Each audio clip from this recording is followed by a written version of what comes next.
اللبانة لزقت في الهدوم وخلاص قلتي باظت؟ استني هنا، بقع الرعب دي حلها عندي في ثواني بتركاية من أسراري.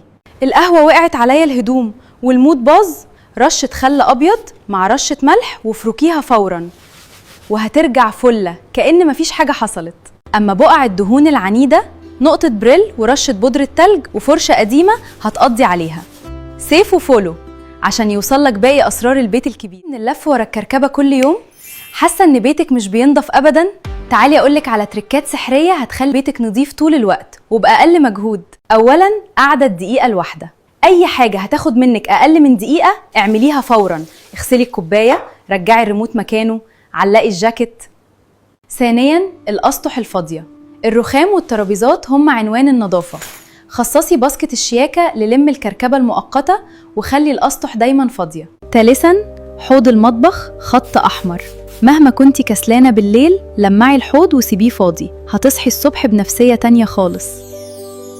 رابعاً، بيتك نظيف يعني ريحته حلوة. حطي نقطتين زيت عطري جوه كرتونة مناديل التواليت، هتقلب ريحة الحمام فندق 5 نجوم. خامساً، روتين ال10 دقايق. أول ما تصحي، افتحي الشبابيك واعملي السرير.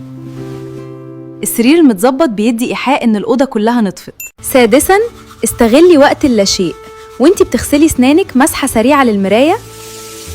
وانتي بتسلقي المكرونة، روقي درج التوابل. سابعاً، اطلعي بره فخ كرسي الهدوم. استخدمي باسكت غسيل مقسم.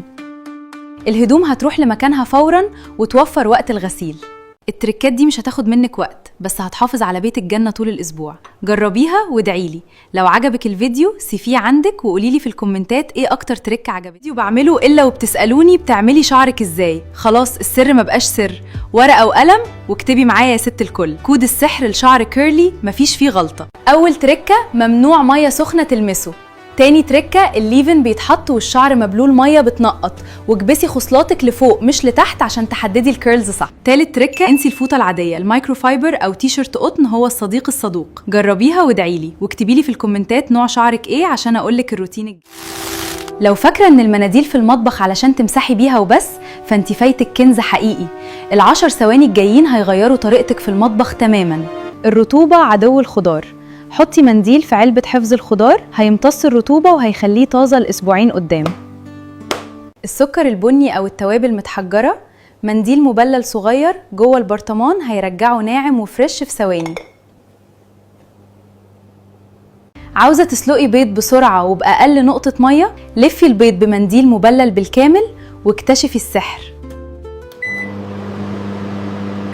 قلاية الزيت فيها شوائب، صفي الزيت من خلال منديل مطبخ فيه قمع، هيرجع نقي وصافي كأنه جديد.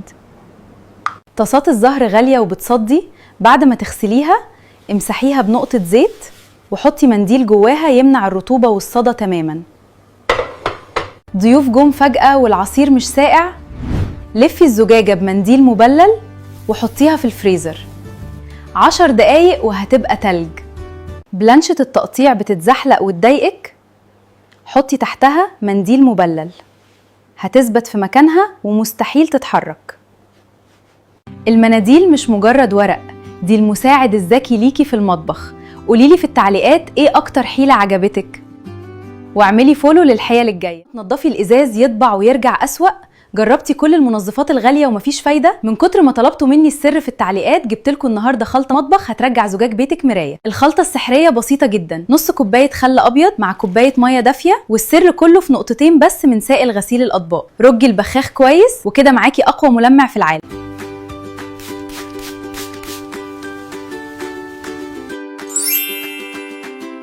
وما تنسوش تتابعوني عشان تشوفوا باقي حيل المطبخ. باهتة ومجهدة؟ السر مش في مستحضرات التجميل، السر بيبدأ من كوباية واحدة. شاي الأنوثة غني بالأعشاب الطبيعية اللي بتوازن هرموناتك، بترجع لوشك نضارته وبتديكي راحة نفسية وهدوء ملوش مثيل طول اليوم.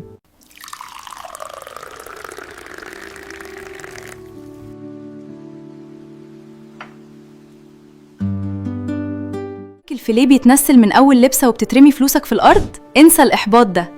هقولك على تركتين سحرية هيخلوه يعيش معاكي العمر كله ويبان دايما جديد. التركة الأولى، أول ما تشتريه بلليه برشة مية خفيفة، حطيه في كيس وسيبيه في الفريزر ليلة كاملة. الحركة دي بتجمد الألياف وبتخليها قوية ومستحيل تتنسل بسهولة. التركة التانية، رشة سبراي شعر عليه وهو عليكي، أو نقطة مانيكير شفاف عند صوابع رجليكي بتمنع أي قطع. جربيها وفولو عشان يوصلك تركات أكتر تغير